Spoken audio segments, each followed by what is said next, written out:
Hi hello friends, தமிழால் இணைந்த அனைவருக்கும் வணக்கம். இந்த வீடியோ பதிவில் நம்ம எதை பற்றி பார்த்து தெரிஞ்சுக்க போகிறோம் அப்படின்னு வந்து பார்த்தீங்கன்னா, புதிதாக வாக்காளர் பட்டியலேருந்து வெளியிட்டிருக்காங்க. அந்த வாக்காளர் பட்டியலில் உங்களுடைய பேர் இருக்கா இல்லையா அப்படின்னு சொல்லிட்டு ஆன்லைனில் எப்படி செக் பண்ணுறது அப்படின்னு சொல்லிட்டு அந்த வீடியோவில் பார்க்க போகிறோம். ஸோ வீடியோ வந்து கடைசி வரைக்கும் பார்த்தா தான் உங்களுக்கு வந்து புரியும். அதாவது உங்களுக்கும் சரி, உங்கள் வீட்டில் இருக்கக்கூடிய ஃபேமிலி மெம்பர்ஸ்க்கும் சரி, வாக்காளர் பட்டியலில் அவங்களுடைய பேர் இருக்கா இல்லையா அப்படின்னு சொல்லிட்டு இப்போ தெரிஞ்சுக்க போகிறோம். அப்படி பேர் இல்லைன்னா நீங்கள் வந்து என்ன பண்ணணும் அதையும் இந்த வீடியோவில் உங்களுக்கு இன்க்ளூடிங் பண்ணியிருக்கேன். ஸோ வீடியோக்குள்ள போகிறதுக்கு முன்னாடி இப்போ நம்ம சேனலுக்கு நீங்கள் ஃபர்ஸ்ட் டைம் பார்க்குறதா இருந்தால் வீடியோ கீழே உள்ள சப்ஸ்கிரைப் பட்டனையும் பக்கத்தில் அந்த பெல் பட்டனை கிளிக் பண்ணி ஆளுங்க நோட்டிஃபிகேஷன் மட்டும் எனபிள் பண்ணி வச்சிட்டிங்கன்னா நாங்கள் இந்த மாதிரி இன்ஃபர்மேஷன் கொடுத்தாலும் உங்கள் மொபைல் நோட்டிஃபிகேஷன் உங்களுக்கு கிடைக்கும். சரி வாங்க இன்னைக்கான வீடியோக்குள்ள போகலாம்.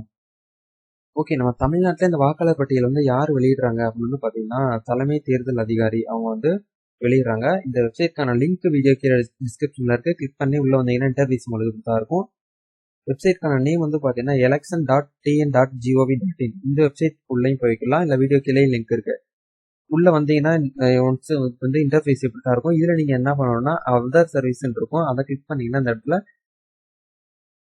எலெக்ஷன் சர்வீசஸ் இருக்கும். அதை கிளிக் பண்ணீங்கன்னா ரெண்டாவது ஆப்ஷன் வந்து பார்த்தீங்கன்னா எலெக்ஷன் ரோல் இன் பிடிஎஃப் இருக்கும். அதை வந்து கிளிக் பண்ணிக்கோங்க. கிளிக் பண்ணீங்கன்னா உங்களுக்கு வந்து பார்த்தீங்கன்னா இன்னொரு பேஜ்க்கு வந்து கூட்டு போகும். இந்த பேஜ் தான் நம்ம வந்து உங்களுடைய பேர் இருக்கா இல்லையான்னு சொல்லிட்டு செக் பண்ண போகிறோம். அதுக்கு நீங்கள் வந்து என்ன பண்ணணும்னா இந்த இடத்துல வந்து பார்த்தீங்கன்னா ஃபைனல் பப்ளிகேஷனா எலெக்ஷன் ரோல்னு இருக்கும். இது வந்து நம்ம தமிழ்நாட்டில் இருக்கக்கூடிய டிஸ்ட்ரிக்ட் மட்டும்தான். இது வந்து சென்னை பீப்புள்ஸ், அதாவது சென்னைக்குன்னு சொல்லிட்டு தனியாக வந்து ஒதுக்கிடுறாங்க. ஏன்னா சென்னை வந்து சாதாரண டிஸ்ட்ரிக்ட் மாதிரி கிடையாது, நிறைய பீப்புள் இருக்கிறதுனால சென்னைக்குன்னு சொல்லிட்டு தனியாக கொடுத்துருக்காங்க. நம்ம வந்து அதர் டிஸ்ட்ரிக்ட்னால இந்த பிங்க் கலர் பட்டன் வந்து கிளிக் பண்ணுறோம். கிளிக் பண்ணீங்கன்னா உங்களுடைய மாவட்டத்தை வந்து சூஸ் பண்ண சொல்லுவாங்க. மாவட்டத்தை வந்து ஒன்ஸ் வந்து செலக்ட் பண்ணிக்கோங்க. அடுத்து உங்களுடைய சட்டமன்ற தொகுதி வந்து செலக்ட் பண்ணிக்கோங்க. செலக்ட் பண்ணி முடிச்சதுக்கப்புறம் சமர்ப்பிக்கன்னு இருக்கும், அதை கிளிக் பண்ணுங்க. அதை கிளிக் பண்ணீங்கன்னா ஒன்ஸ் உங்களுக்கு வந்து பார்த்தீங்கன்னா இந்த மாதிரி காலம் வந்து ஓப்பன் ஆகும். அதாவது வாக்குச்சாவடியோடைய பேர் வந்து ஃபர்ஸ்ட் வந்து லிஸ்ட் அவுட் ஆகும். நீங்கள் வந்து கவனமாக வந்து பார்த்துக்கோங்க. இதுக்கு முன்னாடி நீங்கள் வந்து எந்த இடத்துல போய் ஓட்டு போட்டிருக்கீங்களோ அந்த ஊராட்சி ஒன்றிய நடுநிலைப்பள்ளியாக இருக்கலாம், இல்லை வந்து நியாய விலை கடையாக இருக்கலாம், இல்லை பால்வாடி அங்கன்வாடியாக இருக்கலாம். ஏதோ நீங்கள் வந்து உங்களுடைய அந்த வாக்குச்சாவடியை வந்து சூஸ் பண்ணுங்கள். இப்போ நான் வந்து ஒரு வாக்குச்சாவடியை சூஸ் பண்ணிவிட்டு அதில் வந்து பேர் இருக்கா இல்லையான்னு சொல்லிட்டு காட்டுறேன். இந்த மாதிரி வந்து பார்த்தீங்கன்னா இருக்கும். இதில் வந்து பார்த்தீங்கன்னா ஊராட்சி ஒன்றிய தொடக்கப்பள்ளின்னு இருக்கு. ப்ளூ கலர்ல வந்து லிங்க் இருக்கும், அதை வந்து கிளிக் பண்ணுங்க. கிளிக் பண்ணீங்கன்னா உங்களுக்கு ஒன்ஸ் இந்த மாதிரி வெரிஃபிகேஷன், அதாவது கேப்சா வந்து கேட்கும். கேப்சா வந்து கரெக்டாக என்ட்ரு பண்ணிக்கோங்க. ஓகே, கேப்சா என்ட்ரு பண்ணி சப்மிட் பண்ணீங்கன்னா உங்களுக்கு ஒரு பிடிஎஃப் ஃபைல் வந்து ஓப்பன் ஆகும். அந்த பிடிஎஃப் ஃபைல் வந்து பார்த்தீங்கன்னா எப்படி இருக்குங்கிறத அதையும் உங்களுக்கு காட்டுறேன். இதை வந்து பார்த்தீங்கன்னா அந்த பிடிஎஃப் இதில் வந்து பார்த்தீங்கன்னா இந்த ரைட் சைடில் மேலே வந்து டவுன்லோட் பண்ணுறதுக்கான ஒரு ஆப்ஷன் போட்டிருப்பாங்க. நீங்கள் பிரிண்ட் வச்சுருந்தீங்கன்னா பிரிண்ட் அவுட்டும் எடுத்துக்கலாம். இது வந்து மொபைல் மூலியமாகவே நீங்கள் வந்து பண்ணலாம். நான் மொபைலில் சொன்னால் உங்களுக்கு கிளியராக இருக்காது அப்படிங்கிறதுக்காக கம்ப்யூட்டரில் வச்சு சொல்கிறேன். இந்த மேலே வந்து டவுன்லோட் சொல்லிட்டு இருக்கும், அந்த பட்டனை கிளிக் பண்ணி நீங்கள் வந்து ஆஃப்லைனில் டவுன்லோட் பண்ணி ஒன்ஸ் வச்சுக்கோங்க. டவுன்லோட் பண்ணி முடிச்சதுக்கப்புறம் நீங்கள் வந்து என்ன பண்ணணுங்கிறத உங்களுக்கு சொல்கிறேன். ஓகே, நீங்கள் வந்து டவுன்லோட் பண்ணி முடிச்சிட்டிங்கன்னா பிடிஎஃப் வந்து ஓப்பன் பண்ணுங்கள். அதாவது உங்களுடைய வாக்குச்சாவடியான்னு சொல்லிட்டு நல்லா ஒன்ஸ் வந்து செக் பண்ணதுக்கப்புறம் இந்த இடத்துல கீழே வாங்க. கீழே வந்தீங்கன்னா உங்களுடைய வாக்குச்சாவடியோட ஃபோட்டோ வந்து இருக்கும், அதாவது ப்ளூ பிரிண்ட் இருக்கும். இதே கன்ஃபார்ம் பண்ணி முடிச்சதுக்கப்புறம் அப்படி கீழே வந்தீங்கன்னா உங்களுடைய ஊர்களில் எத்தனை பேர் வந்து ஓட்டர் ஐடி வச்சிருக்காங்களோ அவங்களுடைய பேர் எல்லாமே இந்த இடத்துல அதாவது லிஸ்ட் அவுட் ஆகும். ஃபோட்டோ வந்து வராது.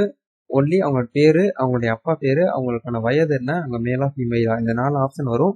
இதில் தான் உங்களுடைய பேர் இருக்கா இல்லையான்னு சொல்லிட்டு நம்ம செக் பண்ண போகிறோம். ஒன்ஸ் நீங்கள் வந்து அப்படி கீழே வந்து ஸ்க்ரோல் டவுன் பண்ணிக்க வந்தீங்கன்னா உங்களுடைய பேர் இருக்கிறத நீங்கள் வந்து தெரிஞ்சுக்க முடியும். ஒன்ஸ் உங்களுடைய பேர் வந்து இல்லை அப்படிங்கிற பட்சத்தில் என்ன பண்ணணும்னு சொல்லிட்டு உங்களுக்கு லாஸ்ட் சொல்கிறேன். அதுக்கப்புறம் உங்களுடைய பேர் இல்லை அப்படின்னா உங்களுடைய வீட்டில் இருக்கக்கூடிய அம்மா, அப்பா, அண்ணா இல்லைன்னா அக்கா, அவங்களோட பேர் வந்து இருக்கான்னு சொல்லிட்டு பார்த்துக்கோங்க. அவங்களோட பேர் எல்லாமே இருக்குது அப்படிங்கிற பட்சத்தில் உங்களுடைய ஃப்ரெண்டு, அவங்களுடைய நண்பர் அப்படின்னா உங்களுடைய ரிலேட்டிவ், உங்களுடைய ஊருக்காரவங்க பேர் வந்து இருக்கான்னு சொல்லிட்டு அவங்களுக்கு நீங்கள் இந்த பிடிஎஃப் வந்து ஷேர் பண்ணி விடலாம். ஓகே, ஒன்ஸ் உங்களுடைய பேர் வந்து இல்லாதவங்க என்ன பண்ணணும் அப்படிங்கிறதையும் நான் சொல்லிடுறேன். அதாவது அடுத்த மாதம் டிசம்பரில் வந்து 14, 15 சனி ஞாயிறில் இந்த வாக்குச்சாவடி மையத்தில் வந்து பார்த்தீங்கன்னா ஒரு முகாம் வந்து நடக்கும். அந்த முகாமத்தில் தான் நம்ம வந்து இந்த வாக்குச்சாவடியில் இருக்கக்கூடிய உங்களுடைய பேர் வந்து கரெக்ஷன் பண்ணுறதுனா பண்ணிக்கலாம், புதுசாக ஆட் பண்ணணும்னா ஆட் பண்ணிக்கலாம், இல்லை யாராவது நீக்கணும்னு நினச்சிங்கன்னா நீக்கம் பண்ணிக்கலாம். இந்த மூணுமே அந்த 15, 14, 15 இந்த டேட்டில் 2 டேட்டில் வந்து பண்ணுறாங்க. ஸோ இதை வந்து பார்த்தீங்கன்னா கடைசி வாய்ப்பு, இந்த 2020க்கான வாய்ப்பு. அந்த 2 நாளையும் மிஸ் பண்ணிட்டீங்கன்னா உங்களுடைய பேர் வந்து கண்டிப்பாக அடுத்த அப்டேட்டில் வந்து இருக்காது. அதனால அந்த 2 நாளை நீங்கள் வந்து டைம் ஸ்பெண்ட் பண்ணி உங்களுடைய வாக்குச்சாவடி, அதாவது வாக்குச்சாவடி தெரியலனாலும் பரவாயில்ல, உங்கள் வீட்டில் பக்கத்தில் இருக்கக்கூடிய அந்த கவர்மெண்ட் ஸ்கூலில் போயிட்டு நீங்கள் வந்து டாக்குமெண்ட்லாம் எடுத்துகிட்டு போய் அவங்கள்ட்ட கொடுத்தீங்கனாலே போதும். அவங்க வந்து இந்த லிஸ்ட்டில் வந்து ஏற்றி விட்டுருவாங்க. அதுக்கப்புறம் ஆன்லைனில் அப்டேட் ஆயிரும். நெக்ஸ்ட்டு நீங்கள் எப்போ எலெக்ஷன் டைமோ அப்போ வந்து நீங்கள் வந்து ஓட்டு போட்டுக்கலாம். ஓகே. இந்த வீடியோ வந்து எல்லாருக்குமே யூஸ்ஃபுல்லா இருந்திருக்கும்னு நினைக்கிறேன். இந்த வீடியோ முடிஞ்ச வரைக்கும் வந்து பார்த்தீங்கன்னா, உங்களுடைய நண்பர்களுக்கு வந்து பார்த்தீங்கன்னா, அதிகமா ஷேர் பண்ணி விடுங்க. இதுவரைக்கும் சப்ஸ்கிரைப் பண்ணாம பார்த்துட்டீங்கன்னா, தயவு செய்து சப்ஸ்கிரைப் பண்ணிக்கோங்க. இந்த மாரி சேனலுக்கு வியூஸ் கிடைக்கிறது ரொம்பவே கஷ்டம். நீங்க பண்ற ஒவ்வொரு லைக்குமே எனக்கு நெக்ஸ்ட் வீடியோ பண்றதுக்கு ஒரு மோட்டிவேட்டா இருக்கும். ப்ளீஸ் சப்ஸ்கிரைப் பண்ணிட்டு அதுக்கப்புறம் நெக்ஸ்ட் வீடியோவ பாருங்க. இது போல ஒரு புத்தம்போது இன்ட்ரெஸ்டிங்கான வீடியோல நாளைக்கு சந்திக்கிறேன். அதுவரைக்கும் உங்களது நன்றி. வணக்கம்.